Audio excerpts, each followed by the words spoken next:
Ready. नमस्कार, आप देख रहे खबरों की दीवार से जीवाल। मैं हूं मनीष जायसवाल। इस वक्त मौजूद हूं बलौदा बाजार भाटापारा में। हमारा कारवा आज इस जिले में आ पहुंचा है। आज शिक्षक दिवस है और शिक्षक दिवस के दिन शिक्षक इस बार विरोध नहीं कर रहे हैं। ये सहायक शिक्षक है, सहायक शिक्षक फेडरेशन से संबंध रखते हैं। वेतन विसंगति की मांग को लेकर एक कमेटी बनाई गई थी आज से 1 साल पहले, जब ये आंदोलन कर रहे थे, लेकिन उस कमेटी का अब तक कोई अता पता नहीं है। 1 साल बीत जाने के बाद भी शिक्षकों के हाथ वैसे ही हैं। कमेटी ने अब तक अपनी कोई रिपोर्ट मुख्यमंत्री को सौंपी नहीं है। आज सहायक शिक्षक अपनी मांगों को लेकर मुख्यमंत्री के नाम कलेक्टर को, जिला कलेक्टर को ज्ञापन दे के आए हैं और अब यहाँ जिला शिक्षा अधिकारी को भी ज्ञापन देने आए हैं। आइए जानते हैं जिला अध्यक्ष से आज यहाँ पर जो आए हैं उसके पीछे भाव क्या है।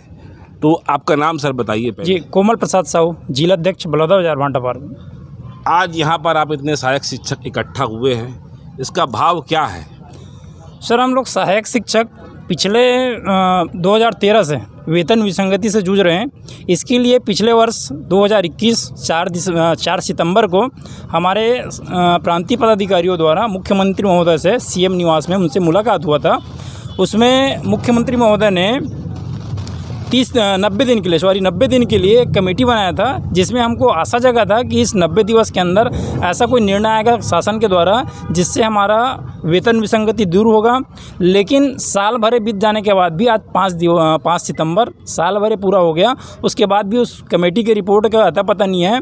इस साल भर पूरा होने में हम लोग छत्तीसगढ़ में गए, हम लोग बोलते हैं साल भर बीत जाने पर कोई कार्यक्रम होता है तो बरसी बोलते हैं, उसी के रूप में इसको मना रहे हैं। तो आज बरसी के रूप में हम लोग पूरे प्रांत में सारे जिलों में कलेक्टर महोदय के माध्यम से सीएम साहब के नाम से ज्ञापन दे रहे हैं कि वेतन विसंगति जिससे हम सभी सहायक शिक्षक जूझ रहे हैं तुरंत दूर किया जाए। पुनः निवेदन याद दिलाने के लिए हमको इस साल प्रांतीय स्तर पर आप लोग हर साल करते हैं, कोरोना काल को छोड़ दिया जाए तो इस साल आप लोग राजधानी में शिक्षक दिवस का बहिष्कार क्यों नहीं किए? क्या निर्देश मिला प्रांतीय पदाधिकारियों से?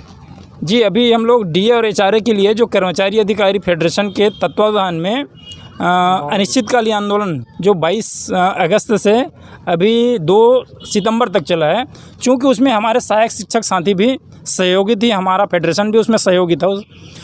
हम लोग नहीं चाहते थे कि जिस तरीके से समाज में भी चर्चाएं चल रही है या हमारे सहायक शिक्षक साथी या भी हमारे मन में भी है, साथ साथ जिस तरीके से बच्चों को पढ़ाई में थोड़ा बहुत नुकसान हुआ है, तो लगातार अभी हड़ताल से वापस आए, 2 दिन बाद फिर से हड़ताल में जाना तो एक गलत मैसेज न जाए, इसलिए हम लोग अभी अपने कार्यक्रम को विराम लगाए हुए हैं। इसलिए इस वर्ष सिर्फ ज्ञापन के रूप में सीएम साहब के नाम से ज्ञापन दे रहे हैं। रणनीति बदली गई है इस बार? जी, रणनीति बदली गई। सर बताइए, सहायक शिक्षक की वेतन विसंगति क्यों जरूरी है? बहुत ज़रूरी, क्योंकि हम लोगों को 15 से 12 हज़ार रुपये का नुकसान हो रहा है वर्ग 3 वाले को, इसलिए बहुत ज़रूरी है। बहुत ज़रूरी है जी। बोलना है। महिला सहायक शिक्षक है, आप प्राथमिक स्कूल के शिक्षक है, आप लोग को क्या परेशानियाँ आती है जो पढ़ाने के दौरान क्या परेशानियाँ आती है और वेतन विसंगति से इसका क्या संबंध है?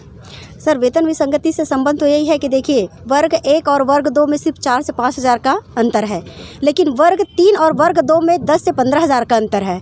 और सबसे कहा जाए तो सर, प्राइमरी स्कूल के टीचर है ना, जो हमारे बच्चे आंगनबाड़ी से उठ के सीधा हमारे पास आते हैं, तो सबसे ज़्यादा मेहनत तो हम प्राइमरी स्कूल के टीचर करते हैं और हम ही को वेतन कम मिलता है। और हम मेहनत भी करते हैं, उसके बाद भी हमारा पेमेंट कम है और लड़ाई लड़ रहे हैं, तो सरकार भी हमारी मांगों को देख नहीं रही है, अनसुना कर रही है। आज 1 साल से कमेटी बनी है 3 महीने के लिए, लेकिन 3 महीने करते करते 4 तिमाही मतलब 1 साल हो चुका है। अभी तक सरकार ने हमारे तरफ ध्यान नहीं दिया है, ना कुछ रवैया अपनाया है, ना अभी तक कुछ हमको पता भी नहीं चल रहा कि वेतन विसंगति दूर होगी कि नहीं होगी। इसीलिए आज हम सब ने मिल के जिला में मुख्यमंत्री के नाम कलेक्टर महोदय के द्वारा हम ज्ञापन दे रहे हैं कि इस मांगों को ध्यान में रखें और जल्दी जल्दी हमारी वेतन विसंगति को दूर करें। मुख्यमंत्री जी को क्या संदेश देना चाहती है? संदेश ये देना चाहती हैं कि हमारी समस्या बहुत है सर। प्राइमरी स्कूल के टीचर हैं, सब के सब सिर्फ सर्विस के भरोसे हैं। हमारे भी बच्चे हैं। जिस तरीके से हम अपने स्कूल में अपने बच्चों के प्रति कर्तव्य निभा रहे हैं, हम माता पिता होने के नाते हमारे भी बच्चे, हमारा भी कर्तव्य है कि जिस तरीके से हम शिक्षा का अधिकार कहते हैं, जैसे कि हम बच्चों को शिक्षा का अधिकार के तहत पूरी शिक्षा देनी चाहिए। हमारे भी बच्चे हैं, हमको भी एक पालक के होने के नाते हमारे बच्चों को शिक्षा का अधिकार मिलना चाहिए। जब हमारे पास पर्याप्त पैसा नहीं रहेगा या जो हमारा अधिकार है, जितना वेतन हमको अधिकार में मिलना चाहिए वो नहीं है, तो हम अपने बच्चों को कहाँ से शिक्षा का अधिकार के तहत शिक्षा दे पाएंगे। तो हम उनसे ये कहना चाहते हैं कि जल्दी जल्दी हमारी मांगों को ध्यान में रखें और हमारी वेतन विसंगति दूर करें।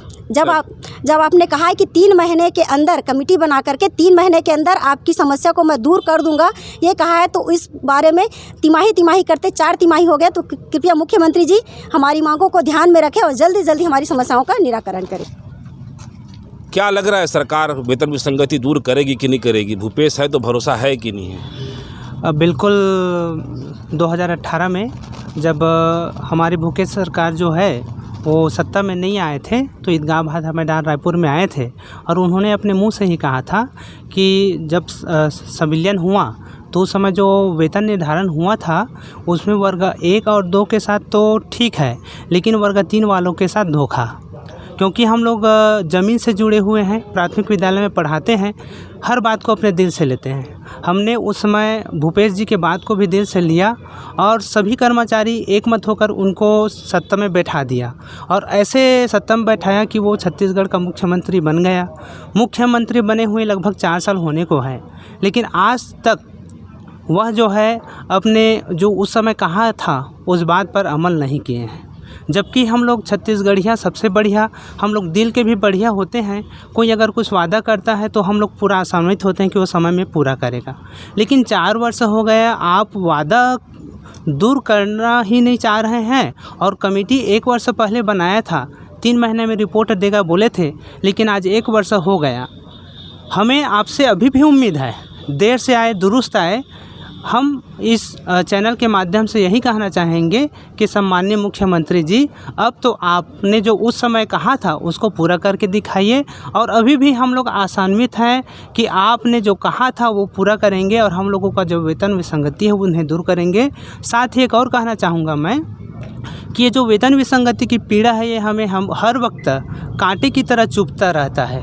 तो जिस प्रकार से हमारे शरीर में कांटा गड़ता है, उसको निकलने के बाद ही हमें आराम मिलता है, वैसे ही हमारे विसंगति को आप दूर कर दीजिए और हम, हमारे बच्चे और हमारे साथ जितने जुड़े हुए हैं वो आपको दुआ देंगे। बड़ी भावुक बात कही है सहायक शिक्षक ने कि हम आपको दुआ देंगे, अपने दिल की पीड़ा व्यक्त कर दी है। ये सहायक शिक्षक है, प्राथमिक स्कूल के गुरुजी हैं।